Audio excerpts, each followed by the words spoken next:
Hi there, this is Miriam Schulman, founder of The Inspiration Place, and today we are chatting with artist Blenda Tyval. Blenda is a good friend of mine and a very successful artist online and with Etsy. So we're going to be chatting a lot with her today about her success with Etsy, and she's also one of the teachers for the Handcrafted Holidays class, which is a group class that will be offered this fall where 10 teachers are all going to share with you their ideas and their projects for creating gifts and decor for the holidays. So Blenda lives just outside of Portland, Oregon in a farm. I went to visit her beautiful garden. She considers herself a late bloomer when it comes to being a full-time artist. I'm sure a lot of you can relate to that. Once her children left home, she went back to school to earn a bachelor's degree in art and interior design from Marylhurst University. Like many of us, she was told you can't make a living as an artist. Well, in spite of naysayers, Blenda makes a living from art and has been a professional full-time artist since 2005 with her signature mixed media paintings of trees, flowers, and birds. Blenda continuously draws inspiration from her surroundings, memories of the vivid colors and bright sunshine she experienced as a young girl living in Madagascar continue to inform her color palette. Moreover, she draws inspiration for her subject matter from the natural surroundings of the Pacific Northwest, where she now makes her home.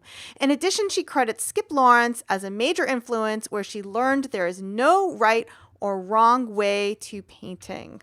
Blenda credits Etsy for her numerous opportunities in art licensing and more because set designers and agents spotted her art when sourcing on Etsy. Since Blenda's Etsy shop continuously ranks among the top 300 art sellers, and this is according to craftcount.com in case anyone wants to check that out, I knew she would have some extraordinary Etsy best practices to share with you. So Blenda has over 3,000 sales on Etsy, and I have over 1,000 sales on Etsy myself.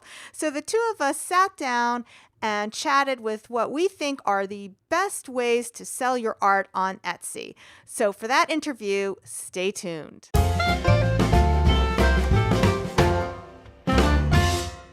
So today we have Blenda Tyval, whose art I've admired for a long time. In fact, I'm a collector of her art, and she is one of the top Etsy sellers with thousands of sales under her belt. Over 3,000. How many? Over 3,000. Oh my God, over 3,000 sales on Etsy, and also sales in your studio in Portland, as well as private commissions that are not on Etsy. So we're so excited to have Blenda as part of the Handcrafted Holiday team.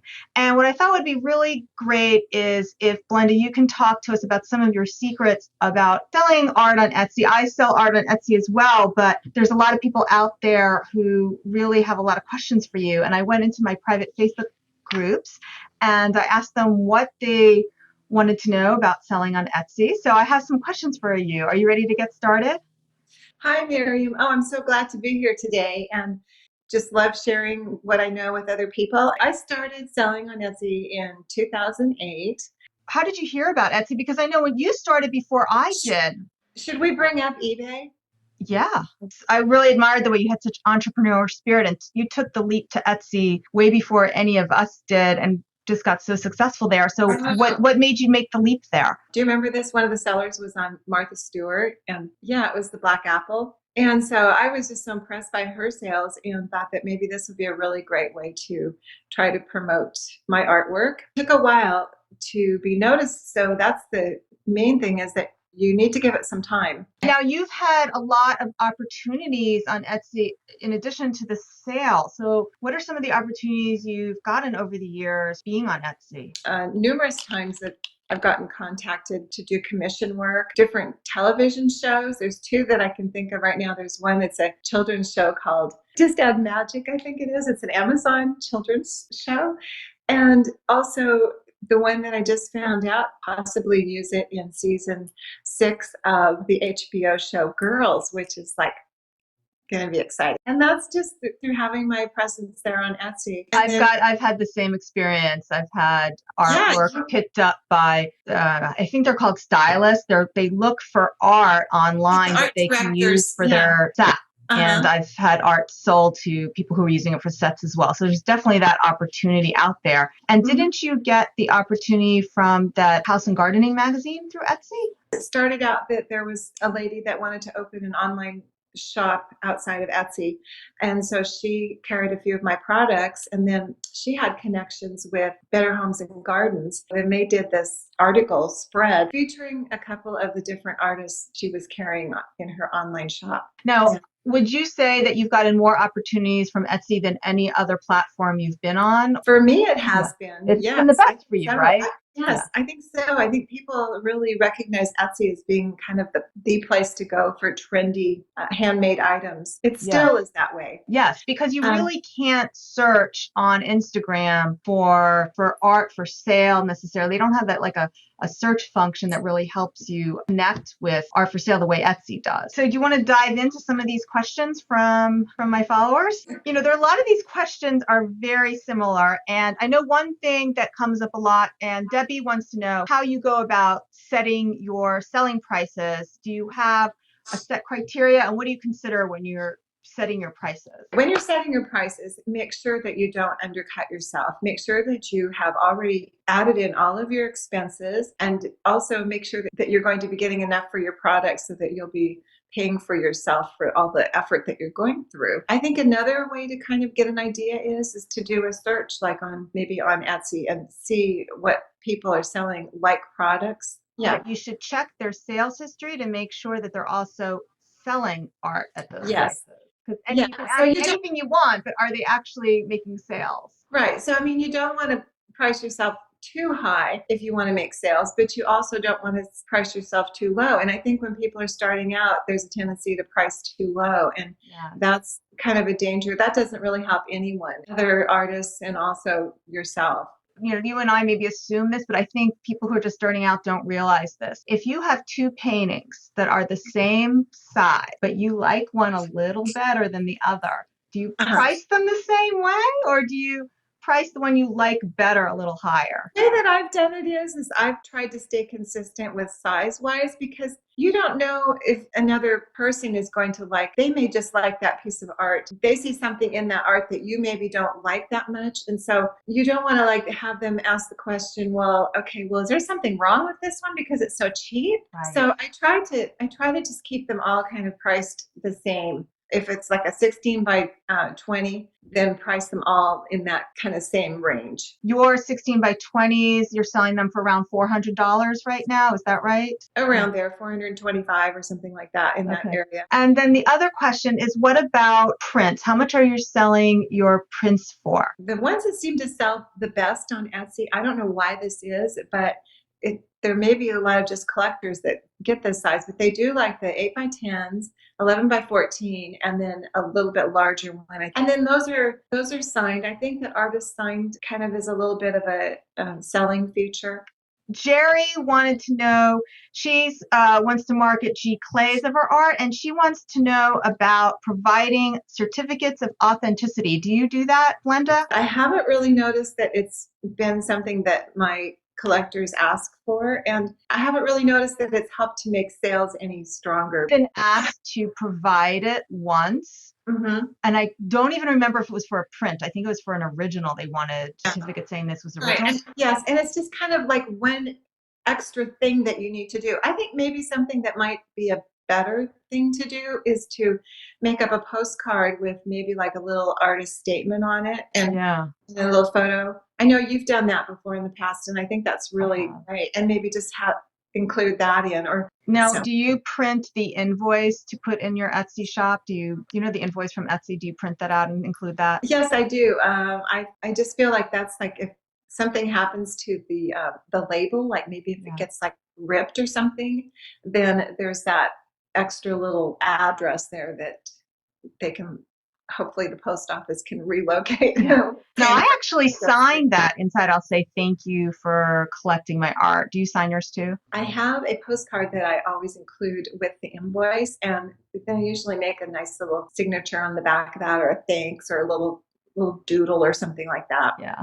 And I've seen other artists who actually do this whole doodle thing on the outside of the envelope of every single package that they send out. And it's I really don't think they just sell that many if they're doing that because it's very time consuming. is that Helen. Okay, she does She that. does these amazing Really? doodles all over the outside, and it's like, how does she have time to do it? She Does sells a lot she of does she have a picture on Instagram that we can share? I've done that a few times, usually when sales are slower.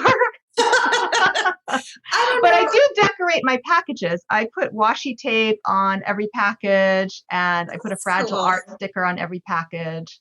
And I don't know, I like wrapping up my packages. I feel like I, you're sending them like a beautiful I'm very much attached to my art. So when I send it out in the world, I like to wrap it up beautifully, like they're going to be I getting think a present. I think that's really a nice thing to do, and I think that when people order from Etsy, I think that that's part of the experience is they're waiting for this package to arrive, and when it comes in it's well packaged and there's maybe some little additional items that are included on it. I think it makes it special for the buyer. I agree. And I think that I've gotten some of my best ideas of how to package my own things by shopping on Etsy. So I really feel strongly that when you want to sell on a platform, that you should also become a consumer of that platform because that's you Yes. really learn more than taking a class.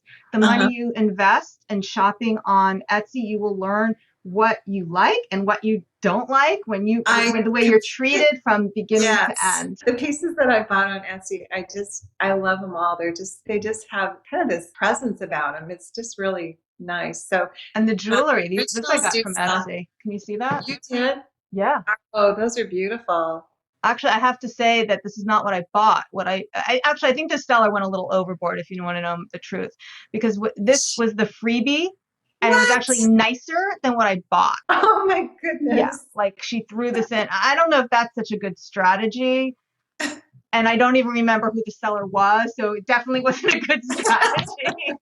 More questions about prints. Do you number your prints? No, I don't. It doesn't seem like that's a really big selling point. I agree. I think more than anything, I think that the buyer sees an image and they really like it and they Yeah. want that for their room and then they purchase it. I don't think the Etsy customer, that at least my Etsy customer, doesn't seem to Yeah. care about that. No, I don't Because think I don't so. even get questions like, is this Uh-uh. limited? How many have you made? And if I Yeah. had been getting those questions, that would think differently. So Right. It's yeah. not, it doesn't seem to be a selling point. And I think No. that's the whole purpose for the limited editions or the numbered prints is it's a way to make them more valuable and Well, it creates like scarcity. scarcity, like collectors, like a collector type of a thing. And people don't really seem to, at least on Etsy, that's the way it is. All right. So another question I got, and I think this is a really great question, and this question comes from Claire. And Claire wants to know about teams. So for those of you who don't know, Etsy has a lot of teams, which are basically private groups on Etsy. And she wants to know if she should worry about the teams, games, and activities, because she says she doesn't have time for those. What do you think about teams? Do you use those? Like if you're running an online business, you kind of don't have a lot of time for games and that sort of thing. But you don't use teams, do you? No, Yeah, I I don't don't use either. I don't use them. I just feel like you've got limited amount of time and you really need to kind of focus on what's important. And So then Claire wants to know, how do you promote? you can use the tags and the titles and that kind of thing. There's ways of kind of getting yourself to the top of the search engines and that sort of thing. But also social media. What's your favorite social media platform right Yes, now? I do have a favorite. There's a couple favorites. I think that my favorite, I love Instagram. It's so much fun. I love the whole how, it's so photo driven and that kind of thing. And then I think that there's a lot of people on Facebook. And so that's a really great place to have a presence. Over to my blog, and on my blog, right underneath the video, I have links to all of Blenda's social media sites. So if you really want to see how she promotes her art, I suggest that you follow her on Facebook and on Instagram. She has just incredible photography on her Instagram feed. It's absolutely beautiful. I mean, we haven't actually talked about this, Blenda, but you live on a farm in Portland. I do. Well, outside of Portland. It's about 30 minutes from Portland. All right. Yes. So you get a glimpse of Blenda's inspiration as well as her art, and she just promotes herself in an absolutely beautiful way that I think people can learn a lot from looking at how you promote yourself there. Oh, thank you, Miriam. Sherilyn wants to know how much art she needs to start selling on Etsy. Because her exact question is, I'm guessing you need a body of work to begin. So how many pieces do you think somebody should have before they open up a shop? I think you need enough to give a variety. So I would say that at least, I would say 50 is probably a really good ballpark to kind of aim for. I think that it's also important that to remember when you're listing that you don't just throw everything up there and go off and leave it. You need to keep kind of relisting new items. So it's this combination of listing your items and then making sure that you keep relisting new items. Yeah. I mean, what I've told people to do in the past is that what is never open a shop with less than a page. Like when people open up your shop, if they find your item and then they want to check out your shop, you should be able to fill at least a page worth of art. Otherwise, it looks Oh, sad. that's a really good point. So Yeah. what do you think that is? Is that more than 10? Uh, Probably. Etsy keeps changing the way they show things. They have a whole Mhm. new thing now. It Yeah. used to be, I forget, I think it was like 16 filled a page, but that Okay. might have changed. And then I Right. also felt like within the different categories, that anytime somebody clicks on a category, you never start a new category unless you have enough to fill a page in that category. I think that when you go to a shop, I know just from my own experience, and I have clicked on someone's shop and they've got like maybe 2 items in there. I just kind of I just click away. I don't know why. Yeah, It's like me there's too. not enough to choose from. And maybe they're really great And the items. other thing I click away from is if they have too many different things in their shop, like they're selling, it's like their hobby shop. Like here's their mittens they made, and then here's a pair of earrings they made, and then there's a piece of artwork. So I think that's kind of important to remember is Yeah. that you want the shop to look curated, like everything kind of has some sort of consistency that runs through it. Here's a great question from Judy. Judy wants to know where to get her prints made. Now, you and I both make our own prints, right? We do, yes. I think maybe how that started out was when we first started selling on Etsy, you could not sell something that wasn't handmade by yourself. And so I Yeah. think that's maybe how we started doing it. All right, so I think that wrapped up all the questions I got from the readers. And Belinda, I'm so excited that you're going to be joining us for the Handmade Holidays. I have a vision for what I wanted this class to be, and I really thought very carefully about who I wanted to include. And I included artists whose art I really admire, not just people who had big followings. And I really wanted to use these interviews as an opportunity for the people who follow me to get just as excited that you are one of the teachers as I am that you are one of the teachers. So I'm really happy that you I took the think that's time to talk to me today about this class. Now we're recording this. I don't know what day you meaning the person out there watching this, you, hi. I don't know what day you're watching this interview, but so if you're watching this as this goes live, you can't sign up quite yet. You can get on the waiting list to sign up, and we'll be letting you know when you can sign up for the handcrafted class. Okay, and then we, as a special treat for people who've tuned in to this interview, we put together, Blend and I put together a tip list for selling on Etsy. So all you have to do is right below this video on the blog, you can click the button to sign up for your free download. You'll be added to the Inspiration Place list, so you'll be able to get that free tip list for selling in Etsy, as well as being notified as soon as the Handcrafted Holidays class becomes available to sign up. So on behalf of Blend and myself, thank you so much for joining us today, and we wish you all the luck in all your creative adventures. Take care.